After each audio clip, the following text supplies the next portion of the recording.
इसमें कौन सा दर्पण उत्तल है और कौन सा दर्पण अवतल है? ये दर्पण उत्तल है, जो उभरा हुआ है उसमें परावर्तन की क्रिया हो रही है, जो घुसा हुआ है उसमें पॉलिश लगी है। हाँ, ये दबे हुए तल पर यहाँ पर देख रहे हैं पॉलिश लगी हुई है ना, और उभरे हुए तल से क्या हो रहा है? परावर्तन हो रहा है। हाँ, पीछे पूरे बच्चे देखो, बहुत बड़े एरिया में देखो बच्चे नजर आ रहे हैं। धनीराम बदमाशी नहीं करना। हाँ देखो, तुम लोग बच्चे देख सकते हो, और यहाँ पर पूरा एरिया घेरता है। हाँ, काफी बड़ा एरिया कवर कर लेता है ना। ये कौन सा दर्पण हाथ में ली बेटी? ये कौन सा दर्पण है? समतल दर्पण। समतल दर्पण। समतल पर कैसे पहचानी? क्योंकि ये पूरा कैसा है? प्लेन है ना, सपाट है। इसमें जब शकल देखेंगे तो जितना आकार है लगभग उतनी ही आकार का प्रतिबिंब नजर आता है ना। ऐसा ही होता ना।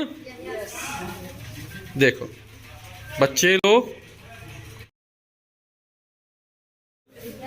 ये कौन सा दर्पण है? ये अवतल दर्पण है। अवतल दर्पण कैसे पहचानी? ये देखो, ये बाहर की तरफ उभरा हुआ है। बाहर की तरफ उभरा हुआ है तो यहाँ पॉलिश की गई है ना, और दबे हुए तल, जो घुसा हुआ तल है ना, उसमें परावर्तन हो रहा है। और जब इससे हम शकल देखते हैं तो कैसी नजर आ रही है?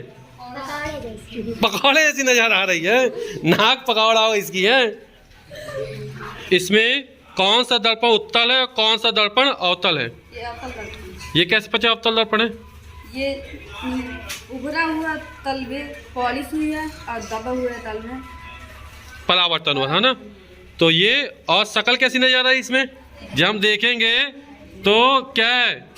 केवल इसकी नाक नजर आ रही है ना। पकौड़ा नहीं है, पकौड़ा नहीं बोलते इस तरह, है ना। अच्छी नाक नजर आ रही है ना। दूसरा दर्पण कौन सा है? उत्तल दर्पण। ये कैसे पता उत्तल दर्पण है? ये ऊपरी और दाल में परिवर्तन हो रहा है और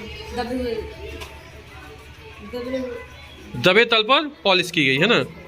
तो इसमें शकल देखेंगे, इसकी कैसी नजर आ रही है? साफ। हुआ क्या? हाँ, इस पे इसकी शकल क्या पूरा चेहरा नजर आ रहा है ना। बढ़िया सुंदर सा चेहरा नजर आ रहा है। ये वाला दर्पण हमारा उत्तल दर्पण है ना।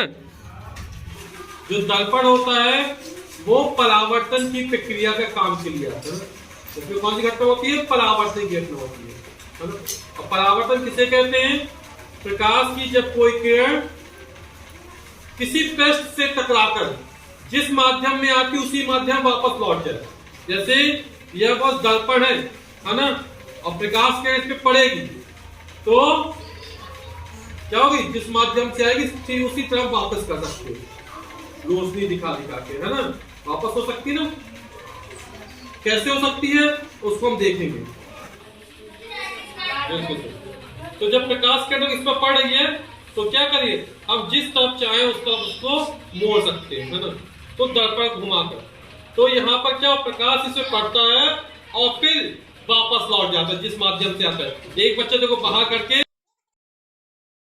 और दर्पण की सहायता से प्रकाश को परावर्तित करता है, तो वो मेरे दर्पण पे आ रहा। अब इस दर्पण के लिए आपतित किरण है ना, हम इसको चाहे जहां भी भेज सकते परावर्तन के नियमों के अनुसार।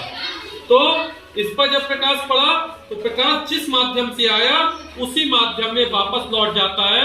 तो इस घटना को प्रकाश का परावर्तन कहते हैं। यहाँ पर देखो, अब मैं तुम सबकी गतिविधि देख सकता हूँ। ये मैंने लगा दिया इस तरह, अब मैं सबको देख सकता हूँ कौन क्या कर रहा है। हाँ, राघव बिल्कुल अच्छे से बैठा हुआ है। सबको एक्टिविटी नहीं, इसको यहीं पे लगा दूं ना तो आराम से मैं लिखता रहूंगा, अब तुम लोगों को देखता रहूंगा। हाँ, बाबा मुड़ने की जरूरत नहीं पड़ेगी। तो ये पूरा एरिया कवर कर लेता है। इसीलिए गाड़ियों के बगल में जो शीशा लगा रहता है वो उत्तल दर्पण लगा रहता है ना, ताकि बहुत बड़े एरिया का प्रतिबिंब हमें नजर आए कि पीछे से कोई वाहन तो नहीं आ रहा है ना। तो कौन सा दर्पण लगा रहता है? उत्तल दर्पण। कॉन्वेक्स मिरर लगा रहता है ना। यदि हमें नाक के बाल काटने हो, है ना, दाढ़ी बनानी हो, या डॉक्टर लोग यूज करते हैं मुंह के अंदर, तो हम कौन सा दर्पण यूज करते हैं? अवतल दर्पण यूज करते हैं। इसमें जो प्रतिबिंब बनता है, अरे वाह, अच्छा, इसमें अपनी नाक देखो कैसी नजर आ रही है। तो मतलब बहुत बड़ा प्रतिबिंब बनता है ना। तो जब प्रतिबिंब बहुत बड़ा नजर आए तो वो दर्पण कौन सा होता है? हमारा अवतल दर्पण होता है ना।